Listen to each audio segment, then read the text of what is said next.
Malgré les nombreuses campagnes de sensibilisation sur la fistule obstétricale et les pratiques qui en sont les causes, malgré les campagnes pour rappeler les femmes porteuses à se faire identifier pour une prise en charge médicale gratuite, nombreuses sont encore ces femmes porteuses qui continuent de souffrir du mal du simple fait qu'elles ont choisi d'éviter les regards des autres ou qu'elles n'ont pas l'information.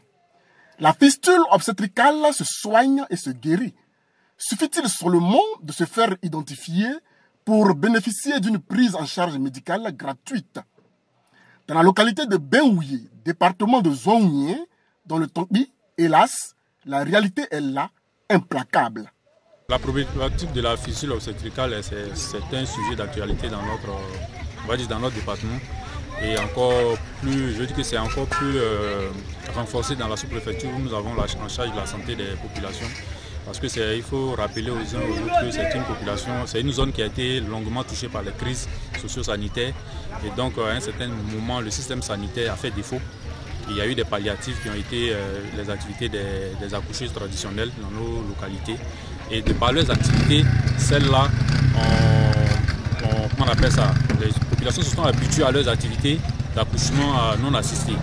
Et même malgré le rétablissement du système de santé, il faut comprendre que ces dames continuent toujours de pratiquer ces accouchements non assistés dans la communauté. Face à la situation préoccupante, l'ONG Alliance des religieux pour la santé intégrale et la promotion de la personne humaine en Côte d'Ivoire, ARCIP, en partenariat avec l'UNFPA, avec le soutien financier de l'agence de coopération, a mené mardi 20 août 2024 à Benouye une campagne de sensibilisation à l'effet d'inviter toutes les femmes de la localité porteuses de la fistule obstétricale à se faire identifier pour leur prise en charge médicale gratuite.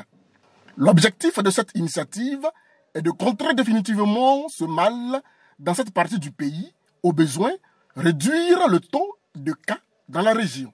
Nous allons prendre le courage pour sensibiliser ces femmes qui souffrent, même ceux qui ne souffrent pas.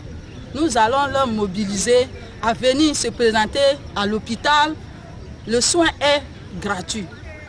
La fistule obstétricale, appelée maladie de la honte, touche plus de 73 000 femmes en âge de procréer en Côte d'Ivoire, selon les dernières enquêtes démographiques et de santé EDS 2021 sur la santé de la reproduction.